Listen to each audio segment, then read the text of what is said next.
Kensurfs here with another video. This time it's kind of a tutorial or an instruction video because I had a lot of requests from people who said, Ken, I'm thinking about starting wet shaving and giving up the cartridge razor, and can you do a video on wet shaving for beginners? And the more I thought about it, I thought, hey, it would be a good idea, because when I restarted, I used to wet shave. I grew up watching my dad shave with a brush, with a razor. You know, when I was a kid, I even used to mimic him. He would give me the butterfly razor, the adjustable razor, without a blade in it, and I would practice shaving with him. So I kind of grew up around it. And then I live in Southern California in the United States. It took a turn in the stores. The blades, the razors, they started to disappear. I would say in probably the mid to late 70s, and the cartridge razor and the injector razors, mainly the cartridge razor, took over.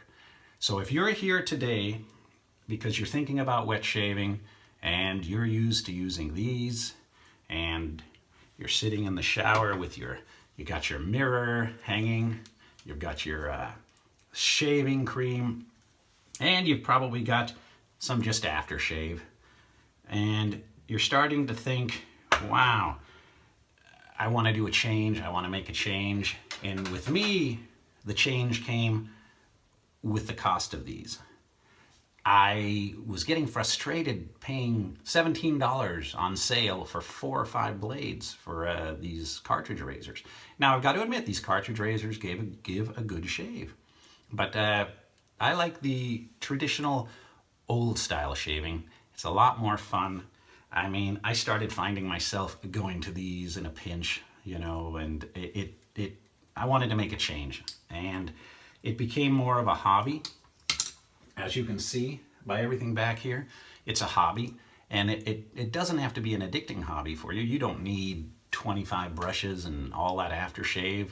Once you find a good razor and something that you like, you can stick with it. But it may take some time finding what you like. So I'm going to do a video today, hopefully to get you started, and then you can discover everything yourself. Now, I'm not a teacher and I'm not an expert in wet shaving. I said it's a hobby. I don't have a degree in wet shaving. I have a degree in civil engineering, so if you have some math questions, you know, I probably could answer that. But with that said, let me tell you what I have learned. Now, first thing, if you're really any shaving, is it's nice to shave in the shower, but you don't have to. You can just take a nice hot shower, you can wet your face, wash your face real well, come out and sit over the sink and shave like your grandfather and your father used to. And people are saying, you know, why brushes? Why do I need a brush? Well, a brush, you can use a brush because it basically, I would say, it exfoliates the skin, and it really gets the whiskers wet. And right off the bat, you're gonna have a ton of choices. This brush is an ever-ready brush. It's original. It was made in the United States from probably the 40s, 50s, 60s, 70s, and then they stopped making it. But basically, you want to start with a brush. And there are several types of brushes. There is, and several types of brushes from several types of countries. Now, some people are taking offense that I'm talking about brushes or razors or blades from India or China. You know, they say it should, you know, should be from Europe or should be from England or should be for the United States. But I'm not picking countries, and I'm just trying out everything and seeing what there are. So if some of you are offended that some of the products that I use come from different countries, please don't be. I'm just trying them out because some people live in those countries and they watch these videos. So with that said, most of the brushes that you buy now, whether they're made in the United States, whether they're made in England, whether they're made in Germany, the bristles themselves come from China, especially if they're badger brushes, because China has a big badger population, and the badger brush is basically what my dad would use back in the old days. This is a Simpson badger brush, and they're very soft. They hold the soap very well. They're very soft, but they're probably the most expensive of the brushes. The next one, which is a little less expensive and really nice to use, I like them, are boar brushes or bristles. And you can get them in different colors, but these are, actually this is an Italian brush and this is from Portugal. And they're both boar brushes. With a boar brush, right off the bat, they're a little stiff. And you say, wow, you know, that's pretty stiff. I want to make them softer. Well, the more you use them, after a dozen shaves, they're going to really soften up and work good. They are a little stiffer, but they do lather really well. Now, a lot of the brushes out there, they're a little less expensive, depending on the handles, of course. So you're really paying for those handles. This handle is made in the United States, and it's a custom-made handle. But a synthetic brush. Synthetic is made to feel very soft, well, almost like a badger, but it's man-made. It's not taken from an animal. Some people have a ethical question about boar brushes and badger brushes because they do come from animals. But synthetic brushes are another way to go, and they're very reasonable and they're very soft, and I really like them. In fact, one of my first brushes was from France, and it's a Plisson, and it's a very soft synthetic brush, and I really love that brush. And there are copies of this. There's the Plissoft. There's a lot of different brushes that are synthetic out there, and you can try those out if you want, or you can jump straight to badger, boar, or horse. This brush is made in Spain. It's horsehair. They take it from the mane and they take it from the tail. So they actually don't really hurt the animal. He just gets a haircut. The only thing I can tell you about the horsehair brushes is this one doesn't anymore, but when you first get it wet, it smells like a wet dog. So, you know, don't be surprised if you get a horse brush. You go, this stinks, but after you use it for a while with the soap will wash out the smell, which is really nice. Now, brushes come from all over the world, and they are copied by companies from all over the world. I showed you an Ever-Ready brush. This was made in the United States, but there happens to be a boar brush made from China, made in China. There are English brushes, like a Simpson, made in England, but then there are copies of those brushes from India. There are brushes from basically all over the place, all over the, Canada, the United States. Custom brushes. People make brushes. So if it was me, I would probably try just a reasonable entry-level boar or badger. Give it a shot. See what you like, and you can always expand from there. There's a lot of videos out here talking about brushes.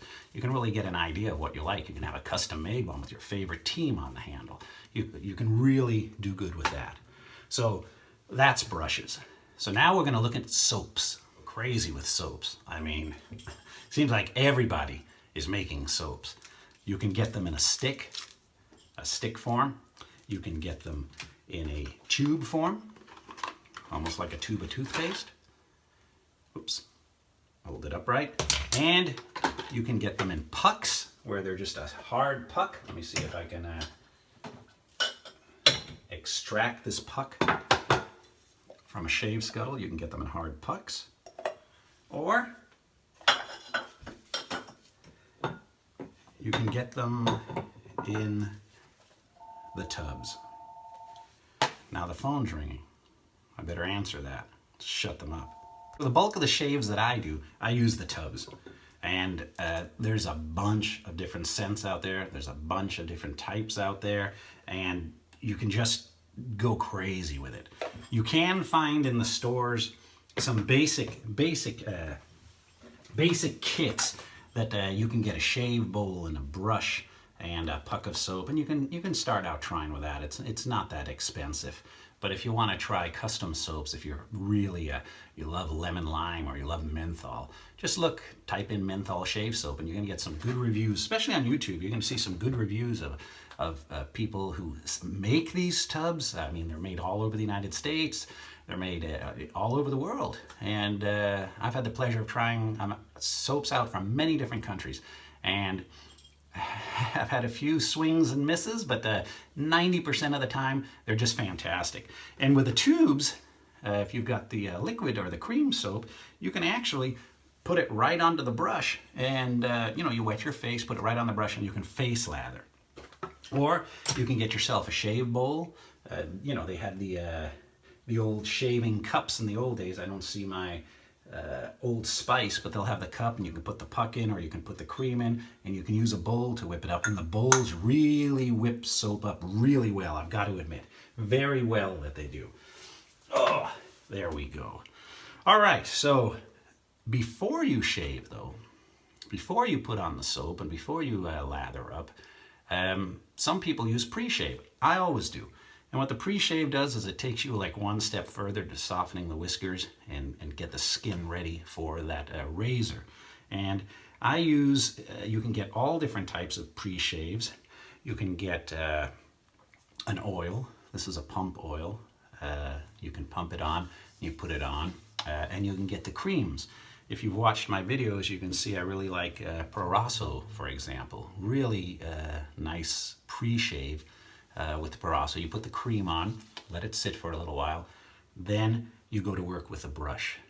And I will actually demo the brush in a little bit. I will actually do a shave in a little bit.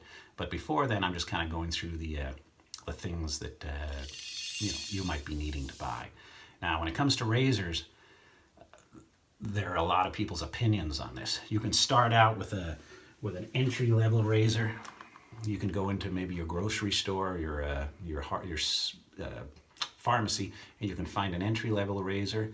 Or you can go online. You can find some used razors on eBay that have been around for quite a while. Or you can go online, or if you're lucky enough and you have a shave store near you, you can go in and browse, and you can buy a little more expensive one right off the bat. Some people say go and buy an expensive one right off the bat, then you won't be disappointed. Some people say, well, try a few and get used to it. It's actually a personal preference. If you're going to go right off the bat and buy an expensive razor, maybe you want to get a mild one first. And there are different types of razors. This happens to be an old Gillette, and it's called a twist to open. So when you twist the bottom, it opens up so you can drop the blade right in there. And that's what my father used, and I get a lot of fun out of using those. And actually, this is an adjustable razor. So depending on your beard, you can adjust the gap.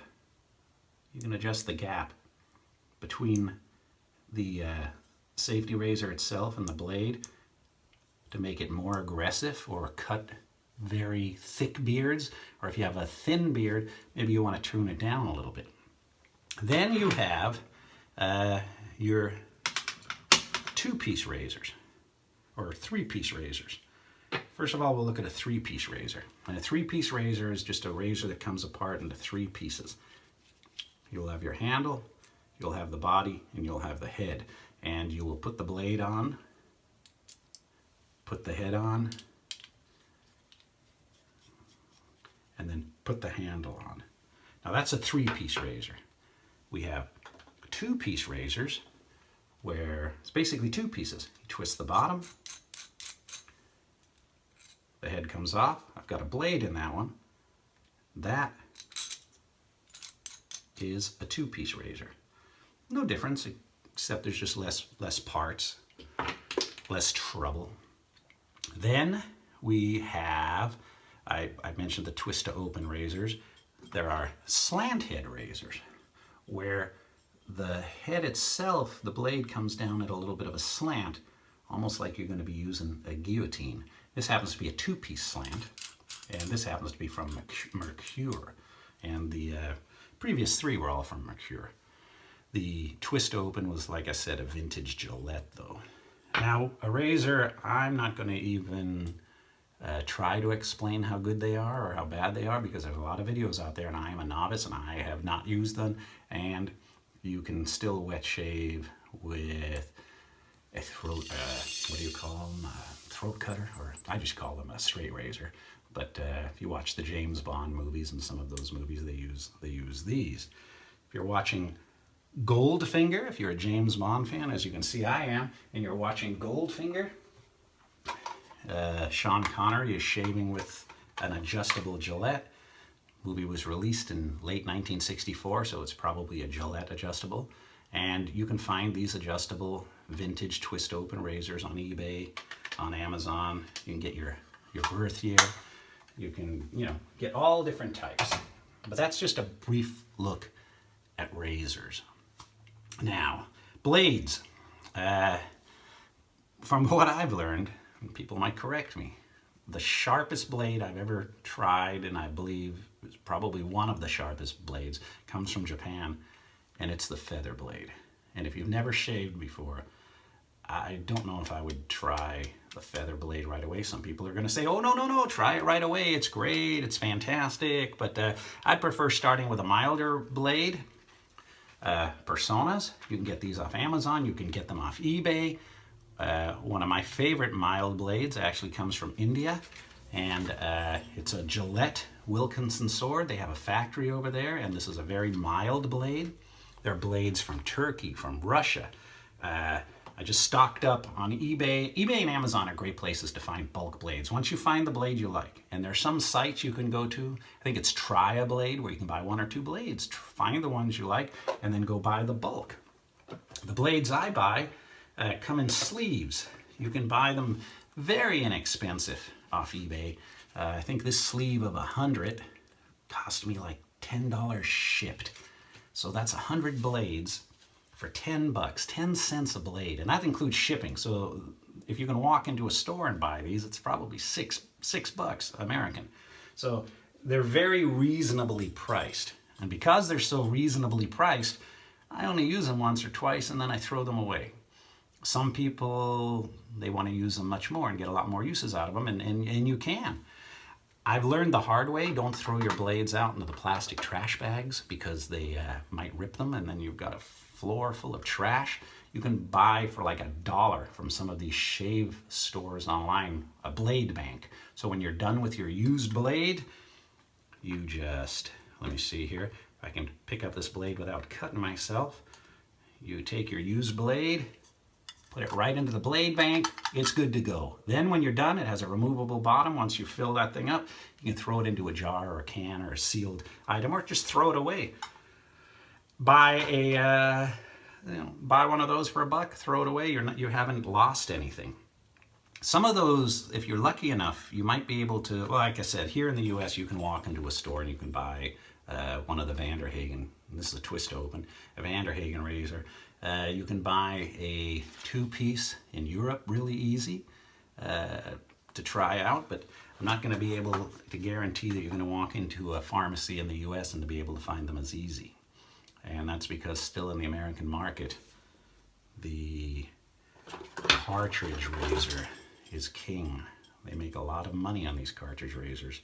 And a lot of people are realizing that now. And that's why you're going to the dollar shave clubs, where they're still cartridge razors, but you're doing a monthly fee and you're getting them for a lot less.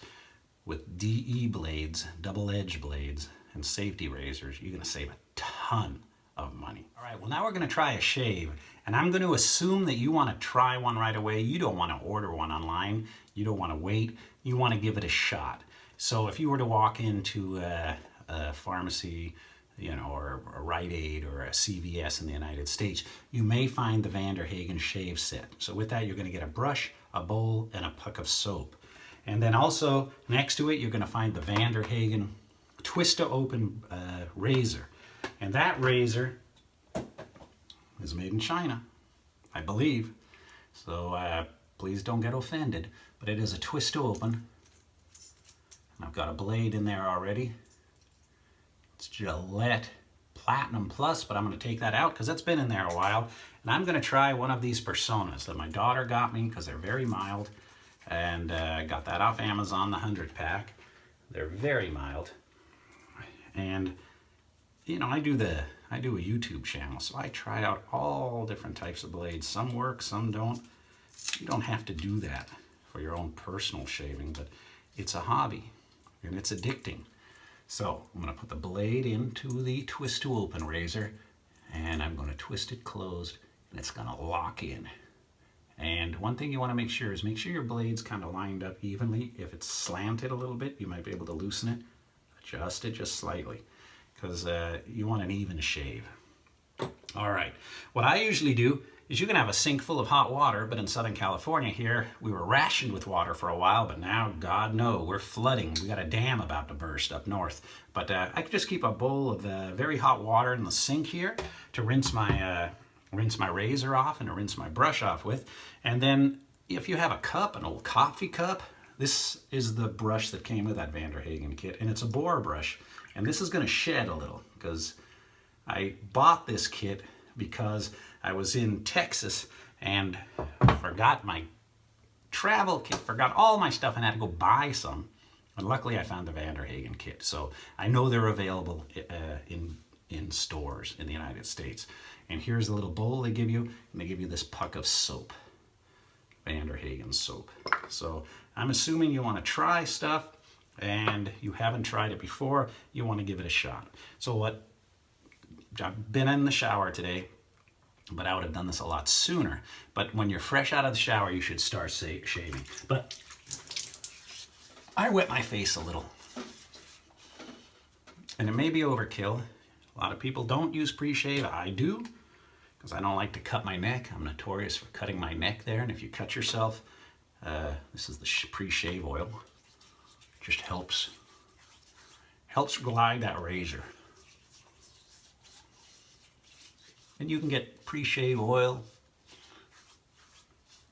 pre-shave soap, lots of different manufacturers. This happens to be Easy Blade. And in my description of this video, I'll try to put links. There are stores you can walk into in California, shaving stores. There's stores you can walk into all over the US. There, I try to put as many links as I can to as many shaving sources as I can in the description. And if you're interested, you click on them, you see what you like. So I've had my brush soaking for a while. So I want to get the excess water off. So I usually just flick it a couple of times, then start in here.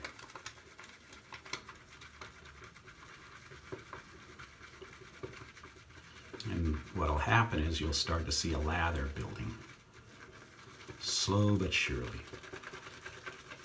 Seems like it takes forever because you got to do it for about a minute or so, but I don't know if you can see that, getting the lather built up. And after a while, that puck's going to stick to the bottom of this cup.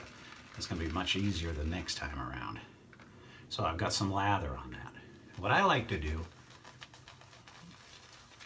is I like to brush it in, rotating.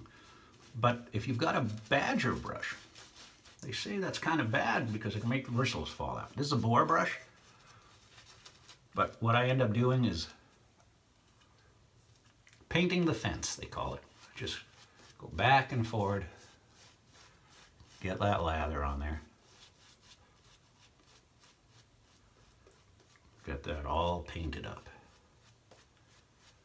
The soap isn't so bad. A bad soap, in my opinion, is one that'll dissolve before you're finished shaving. All right, I'm gonna wet my razor. Then I'm going to, with a cartridge razor, you're just used to taking long strokes. I'm gonna take slow strokes like this. I'm gonna rotate it. Get even use on both sides. Now I'm going to rinse it a bit. I can tell this is a very mild razor. So if you have a coarse beard, this might not take it down as good as you want to. But that can be modified by putting a sharper blade in there, such as a feather. So what I do is I know, well, they want you to map your beard. My beard grows down and down. So my first pass, I'm going to call it pass one, I'm going with the grain to knock it down. I don't think you'd want to start out going against the grain. You could cut yourself. So my first pass, I go with the grain.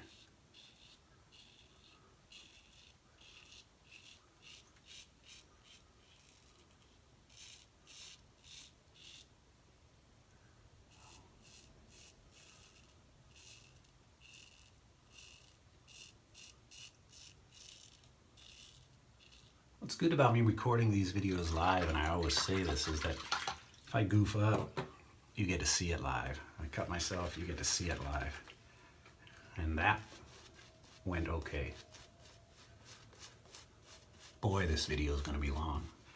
You know me, I try to keep them under 8 to 10 minutes. This is probably going to be my longest video. There's a lot to cover, and I just touched on each subject.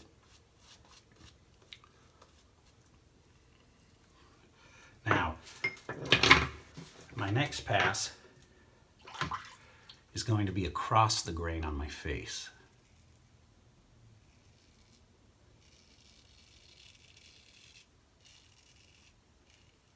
Slow and easy, keep the razor at an angle. You can feel when it's cutting and when it's not. It's not cutting like that. You can feel it start to cut in. I think it's 30 degrees you want. But you'll know if you're doing wrong. That's why it's a safety razor. No cutting. When you bring it in at a steeper angle, it's going to start taking off those whiskers.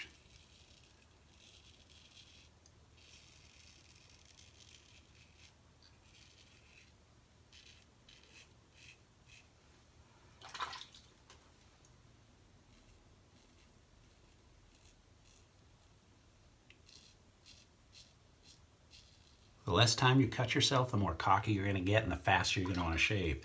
Now my neck, I always go against the grain now. Just because it's the way I particularly shave. Rotating it. Got me, see? Live. Probably was going too fast.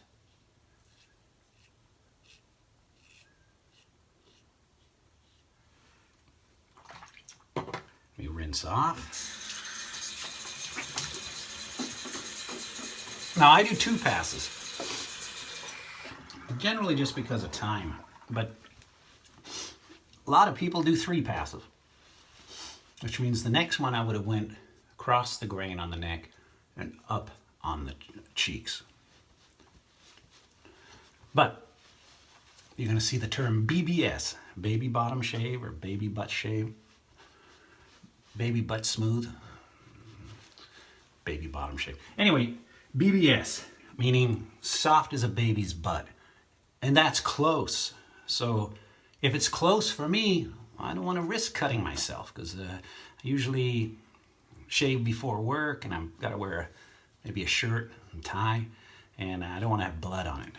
Now, aftershaves, you're on your own. You can go nuts. But if you go into any grocery store, you're going to find Brut, you're going to find Old Spice, and they work okay.